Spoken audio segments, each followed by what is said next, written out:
détermination en arrivant à la tête de la CENI, c'était de faire que l'institution, conformément à l'ensemble des luttes de notre pays, pour instituer une organisation des élections les plus démocratiques possibles, les plus transparentes possibles, les plus inclusives possibles, puisse prendre forme.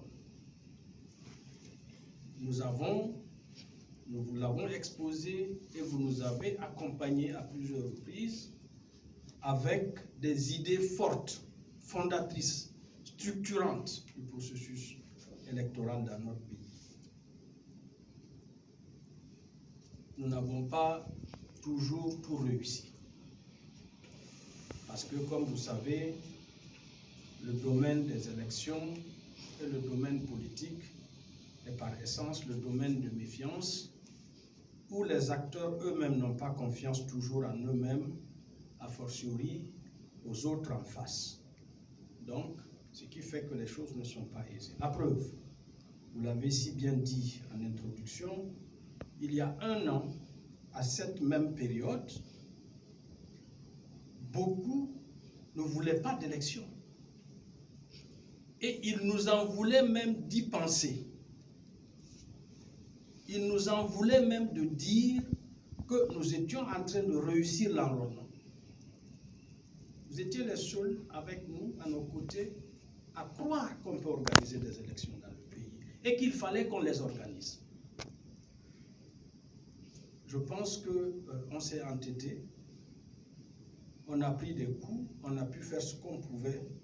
Je pense que globalement, aussi bien au niveau des deux pans du processus, c'est-à-dire au niveau de l'enrôlement que de l'organisation du scrutin lui-même, je pense qu'on a fait, à mon avis, les choses conformément aux standards, conformément aux normes. Nous avons dans un pays très difficile, où 30% du territoire ne connaît plus de préfet, ne connaît plus de haut-commissaire.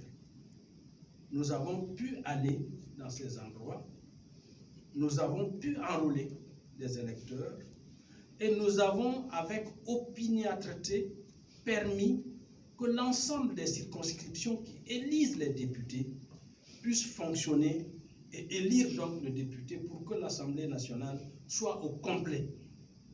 Aujourd'hui, nous avons nos 127 députés qui siègent à l'Assemblée.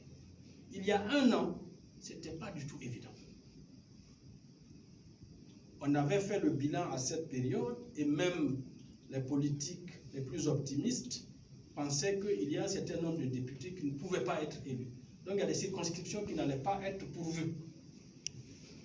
Avec votre soutien, nous avons pu le faire.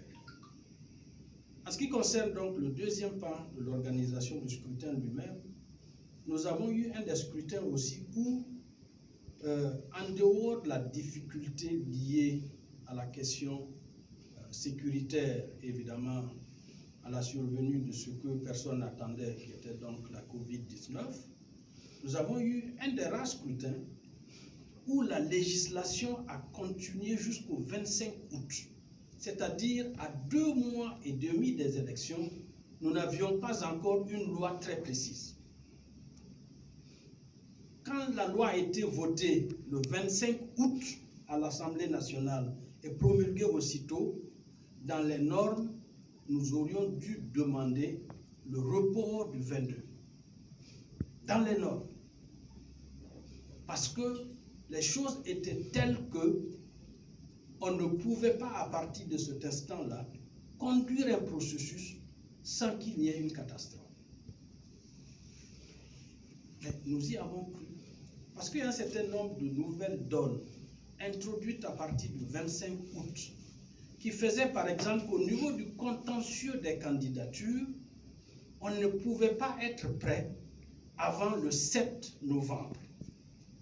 Si vous n'êtes pas prêt avant le 7 novembre, comment vous pouvez éditer des listes électorales et des bulletins uniques sur environ 45 circonscriptions, parce que au niveau des législatives, donc, c'est la province qui est la circonscription. Nous avons donc continué avec le contentieux qui a duré jusqu'à la première semaine du mois de novembre. Au moment où la campagne a commencé, pour un certain nombre de circonscriptions, on ne pouvait même pas produire le spécimen qui devait servir à la campagne, parce que le contentieux courait toujours. Mais cela est la conséquence, évidemment, de la réforme et de l'adoption tardive de la loi.